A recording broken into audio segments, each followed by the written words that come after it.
Please take this down, it will help you. There have been over 25,000 archaeological digs. Over 25,000 archaeological digs related to the subject matter of the Bible. Over 25,000 archaeological digs related to the subject matter of the Bible.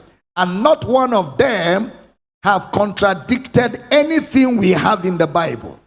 Not one of those archaeological digs.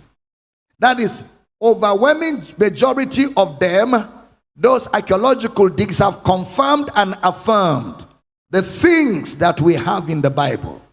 They have confirmed, they have affirmed the things that we have in the Bible.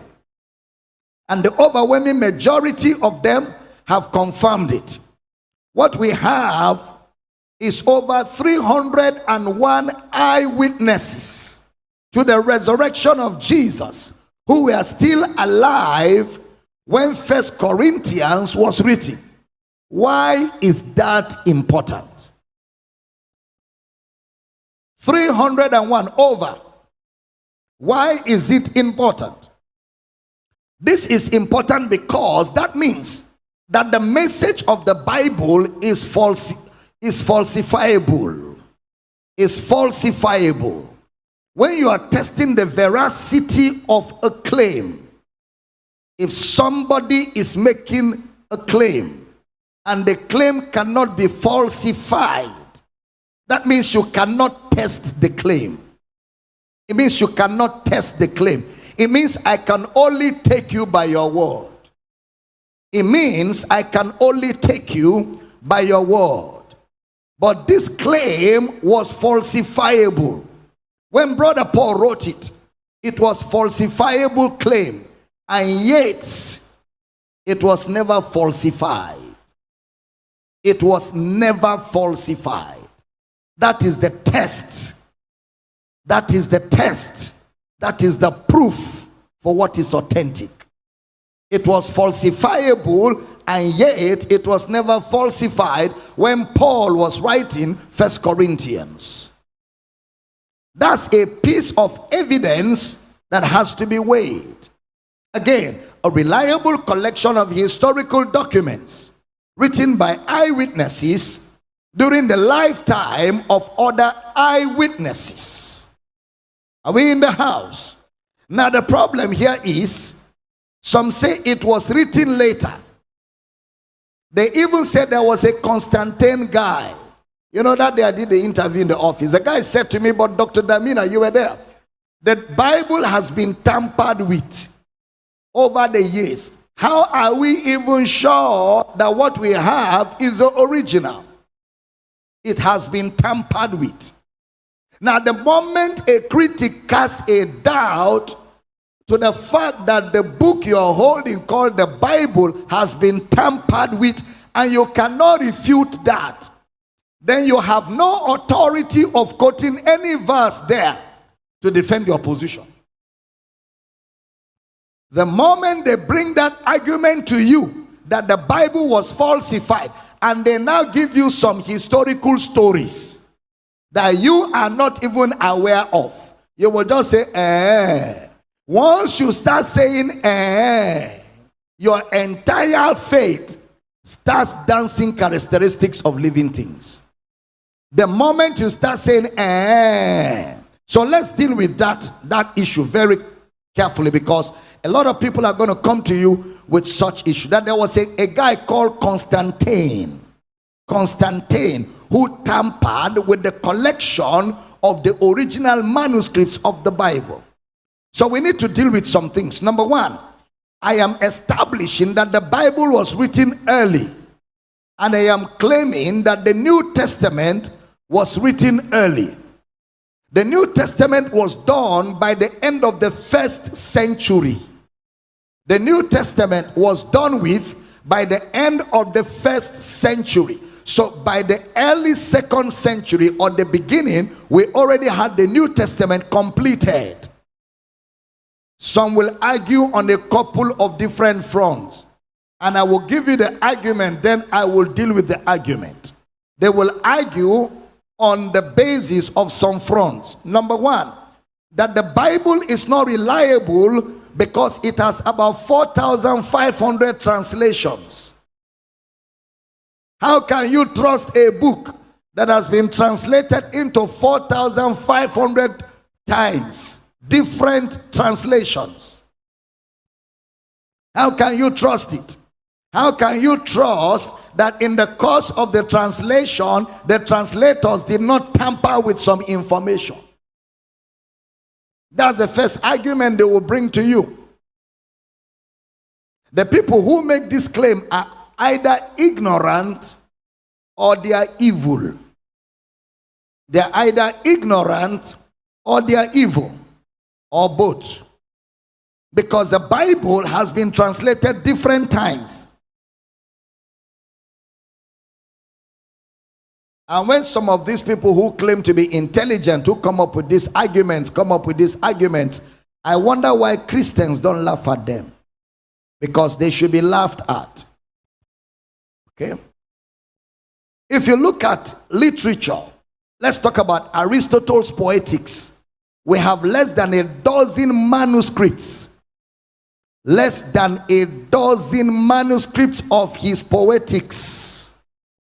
The earliest of Aristotle's Poetics is over 1,000 years after the writing. That's the earliest of his Poetics. What about Julius Caesar's? Julius Caesar's Gallic Wars, again, less than a dozen are available. And it's over 1,000 years. The best example on documentation is Humus Eliot's. We have a few hundred manuscripts. Actually, by the earliest we can put our hands on, is written 2,100 years after the original. And yet people have the audacity to question the New Testament. If the Bible is not considered reliable and trustworthy by any intellectual, then there is no other ancient material that should be considered reliable by any intellectual. No other ancient material should be considered reliable, because none of those materials come close to the Bible. Now, so let's deal with the overzealous monks that worked with Constantine, because the claim is that there were some overzealous monks that worked with Constantine to tamper with the Bible. Where did they get that from? They got it from the Da Vinci Code. If you have heard of the Da Vinci Code. But that's not actual history. That's a movie. Huh? That's not actual history. That's a movie. There's a few problems if we're even to consider the Da Vinci Code. Number one, there's a manuscript problem. Please take this. This will help you. There's a manuscript problem. Number two, there's 6,000 manuscripts or portions of manuscripts.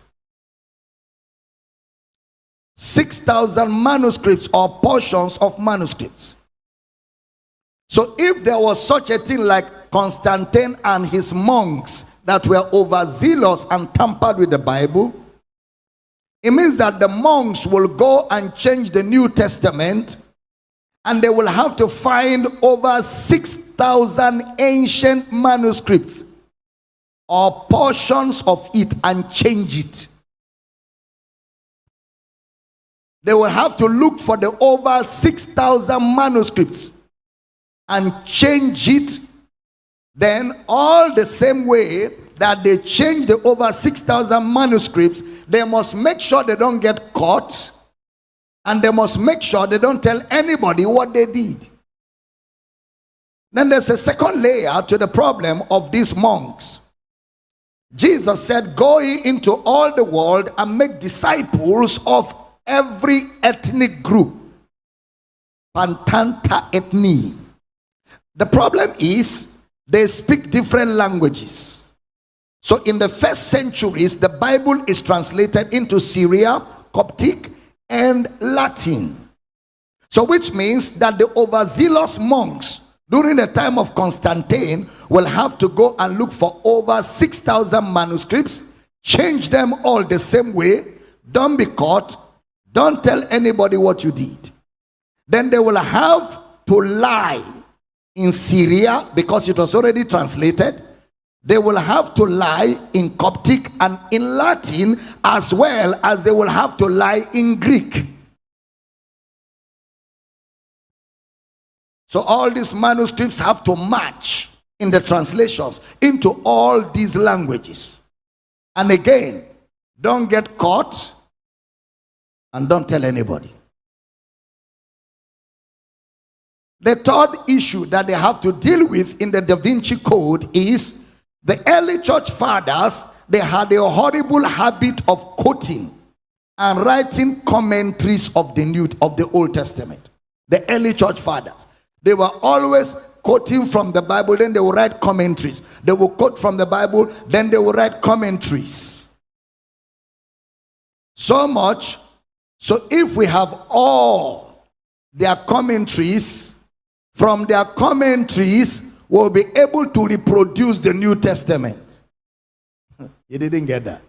From their commentaries, we'll be able to reproduce the New Testament because they made commentaries on each verse of scripture. The early fathers, there were so many writings in the early church. So if those monks really tampered with the Bible, apart from the over 6,000 manuscripts in different languages that they will have to tamper with, they will have even had to also get all the writings and commentaries of the early church fathers and tamper with the evidence. That's a fantasy. That's a fantasy. Are we teaching here? So we have a reliable collection of historical documents written by eyewitnesses during the lifetime of other eyewitnesses. So far we have a good history book.